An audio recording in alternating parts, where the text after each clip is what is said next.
เอาภาพบรรยากาศทำผาจันทร์บ้านบึงสามาให้เบิ่งมาให้ชมนี่คือภาพแกะสลักพี่น้องอยู่บริเวณหน้าถ้ำได้นี่คือภาพอันจะจ่อยพร้อมๆนี่คือพุทธเจ้าได้เพิ่นมันเพียรได้นี่ตัวนี้คือเป็นภาพของเทวดานักปราชญ์อาจารย์ภาพเทวดากับนักปราชญ์อาจารย์ได้เพิ่นนั่งสมาธิอยู่บริเวณถ้ำวัดถ้ำผาจันทร์บ้านบึงสานาหลวงตอนเช้ามื้อนี้ผู้ข้าปานคำผสมพาเบิ่งถ้ำได้เบิ่งถ้ำเบิ่งเหวบริเวณถ้ำวัดถ้ำผาจันทร์นี่คือวัดถ้ำผาจันทร์บ้านบึงสานาหลวงพี่น้องนี่ตอนเช้ามื้อนี้ผู้ข้าปานคำผสมพาเบิ่งถ้ำเบิ่งเหววัดถ้ำผาจันทร์บ้านบึงสานาหลวง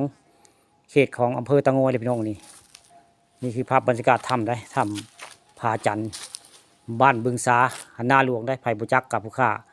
ป่าทองคำพาชมเอามาให้เบิ่งมาชมนี่คือ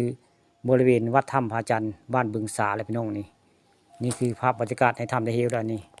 ผู้ใดเข้าเบิ่งป่าทองคำพาชมกะผู้ข้ายังไม่ได้ตอบคอมเมนต์แต่ละคนครบได้คู่คนก็ขออภัยมาณโอกาสนี้เด้อพี่น้องเด้อผู้ใดเป็นผู้ที่จำป่าทองคำพาชมกะขออภัยหลายเนาะที่บ่ได้ตอบคอมเมนต์ได้คู่คนนี่คือภาพบรรยากาศในถ้ำพี่น้องนี่ก็คือถ้ำบ้านบึงสานาหลวงถ้ำวัดถ้ำผาจันทร์ล่ะนี่ผู้ข้าป่าทองคำพาชมวันนี้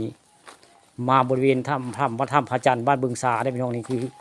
วัดถ้ำสวยงามได้มีพระผานอนนี่ค่ะทางในถ้ำได้นี่คือในถ้ำวัดถ้ำผาจันทร์บ้านบึงสานาหลวงได้ผู้ข้าป่าทองคำพาชมวันนี้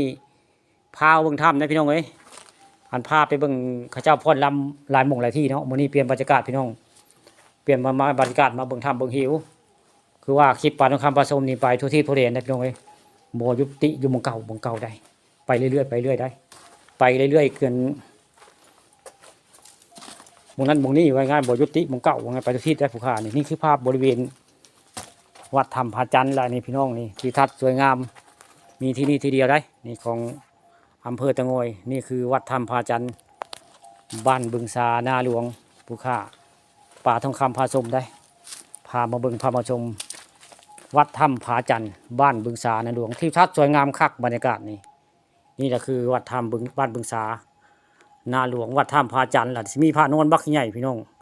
ยาวบ่ต่ำกว่า8 เมตรได้ประมาณนี้บ่เกิน8 เมตรได้ผู้ข้าคำนวณเลยประมาณ8 เมตรเบิ่งแล้วนี่คือบริเวณวัดถ้ำผาจันทร์บ้านบึงสานาหลวงมีรูปแกะสลักสวยงามได้รูปพระพุทธเจ้าแล้วก็รูปเทวดาแล้วก็นักปราชญ์อาจารย์เพิ่นนั่งบำเพ็ญเพียรได้